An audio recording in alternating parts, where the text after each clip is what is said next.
ವ್ಯಕ್ತಿಯೊಬ್ಬರ ಮೇಲೆ ಹಲ್ಲೆ ಆರೋಪದ ಹಿನ್ನೆಲೆ ಮಹೇಶ್ ಶೆಟ್ಟಿ ತಿಮ್ರೋಡಿ ಮತ್ತು ಸಂಗಡಿಗರ ವಿರುದ್ಧ ಪ್ರಕರಣ ದಾಖಲಾಗಿದೆ.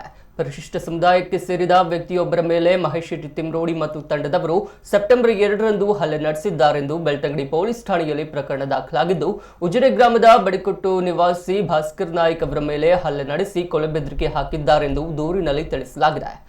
ವಾಹಿನಿಯೊಂದಕ್ಕೆ ಸಂದರ್ಶನ ನೀಡಲು ಮಂಗಳೂರಿಗೆ ತೆರಳಿದ್ದ ನಾನು ಮನೆಗೆ ವಾಪಸ್ಸಾಗುತ್ತಿದ್ದ ಸಂದರ್ಭ ಉಜಿರೆ ಗ್ರಾಮದ ಪಾಣಿಯಾಲು ಎಂಬಲ್ಲಿ ಮಹೇಶ್ ಶೆಟ್ಟಿ ತಿಮ್ರೋಡಿ, ಮೋಹನ್ ಶೆಟ್ಟಿ ಪಾಣಿಯಾಲು, ಮುಖೇಶ್ ಶೆಟ್ಟಿ, ಪ್ರಜ್ವಲ್ ಗೌಡ, ನೀತು ಶೆಟ್ಟಿ ಪಾಣಿಯಾಲು ಮತ್ತು ಇತರರು ಕಾರಿನಲ್ಲಿ ಬಂದು ತಡೆದು ಹಲ್ಲೆ ಮಾಡಿ ಅವಾಚ್ಯ ಶಬ್ದಗಳಿಂದ ಬೈದು ಜಾತಿ ನಿಂದನೆ ಮಾಡಿದ್ದಾರೆಂದು ಭಾಸ್ಕರ್ ನಾಯ್ಕ್ ದೂರು ನೀಡಿದ್ದಾರೆ. ಭಾನುವಾರ ದೂರು ನೀಡಿದ್ದು ಬೆಳ್ತಂಗಡಿ ಪೊಲೀಸರು ಪ್ರಕರಣ ದಾಖಲಿಸಿಕೊಂಡಿದ್ದಾರೆ.